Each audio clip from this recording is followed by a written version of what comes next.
Hello students, today we are going to discuss the second type of plants, that is aquatic plants. In our last lecture we discussed about the terrestrial plants, that is the plants that grow on land. Today we are going to discuss about the aquatic plants, means the plants that grow in water. Yes, the aquatic plants and their adaptations.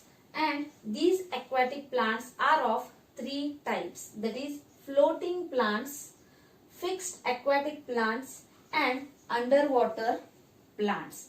And we are also going to see what are the adaptations or what are the changes that these plants have done in themselves to survive in water. So first we will begin with the floating plants. Floating plants means the plants that float on water. They do not sink into the water. They do not drown into the water. The examples for floating plants are water hyacinth, wolffia, pistia and duckweed. So these plants, they are having very small body, or we can say they are having light-weighted body and a spongy body, and this makes it easier for the plants to float on the water. Also, these plants, they are having reduced stem, that is the stem of these plants is not big or not huge like the plants that are growing on the land. They are having very short stem and the roots are also not well developed.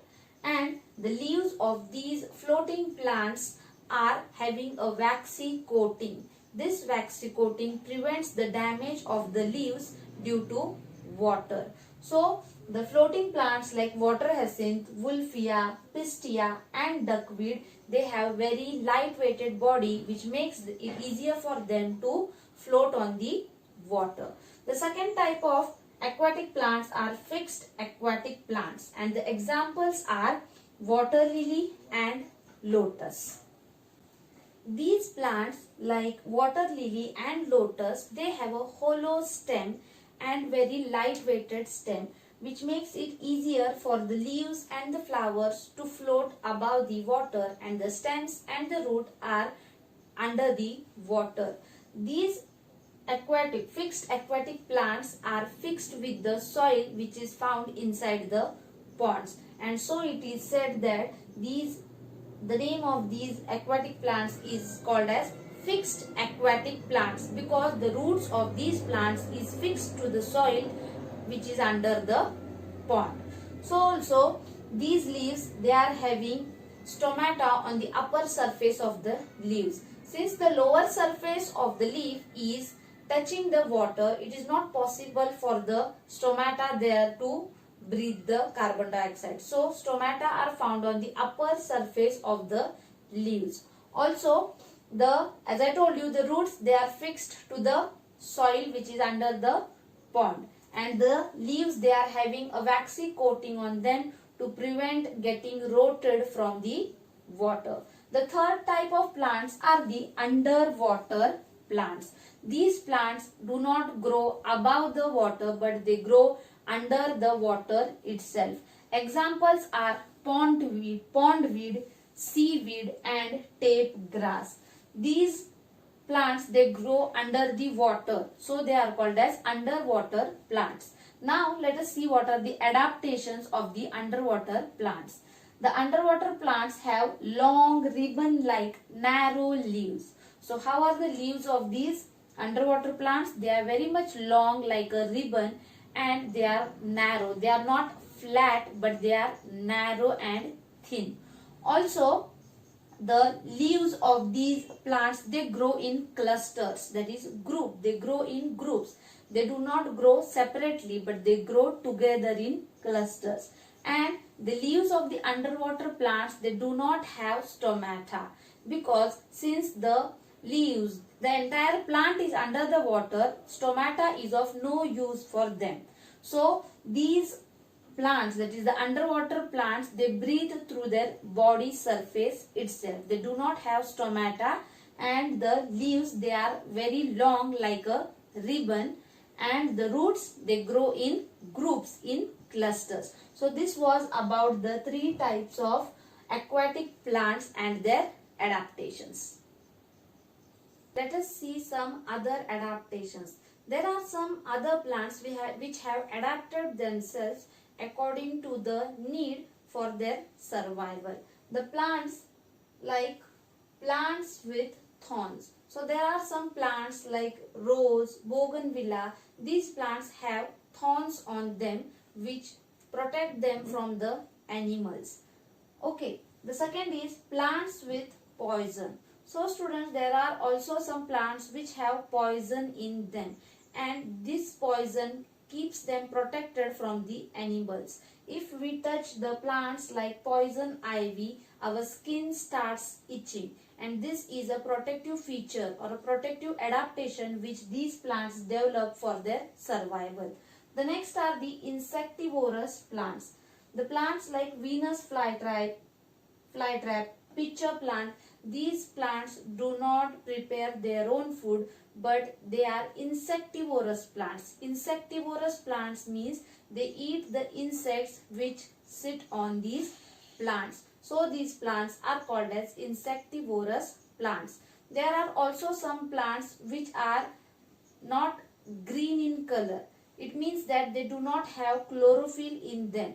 Then how do these plants prepare their food? These plants don't prepare their own food, but they depend on the dead remains of plants and animals for their food. Now I will be showing you the picture of all these plants and tell you their adaptations. You can see here, this is the bougainvillea plant. This plant has thorns on it, and because of the thorns, the animals do not eat these plants. This is the way by which these plants have adapted themselves for their better survival.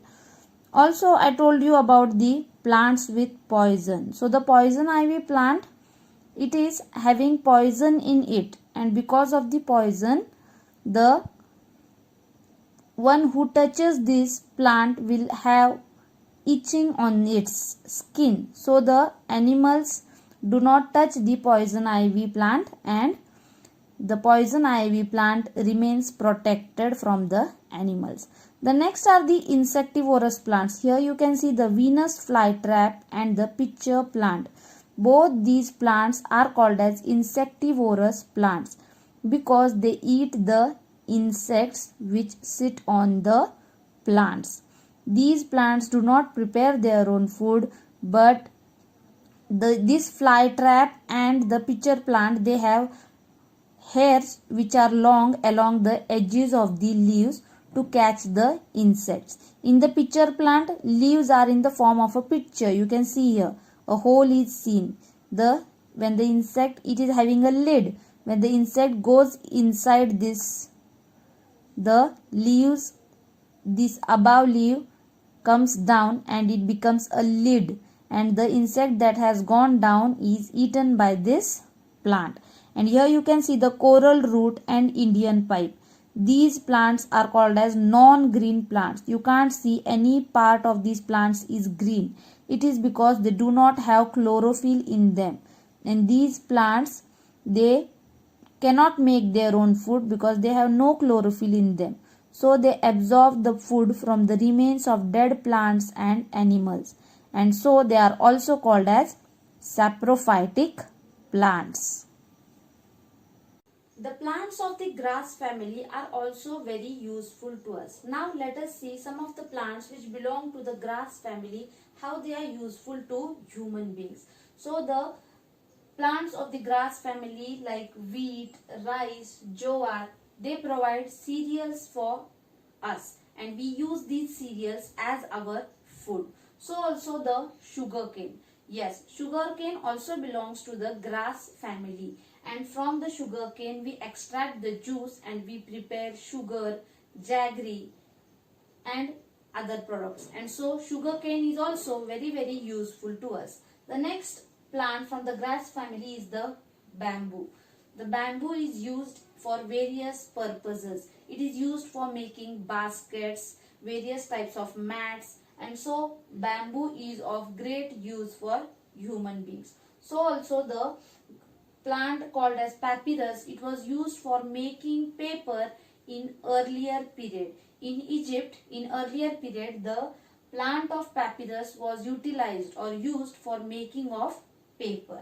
The next is the dried grass. So the grass, when it gets dried up, this grass is used for packaging of fruits and vegetables as well. So the grass family is of great use for human beings. Also, the roots of all these grass family plants, they help in the conservation of soil.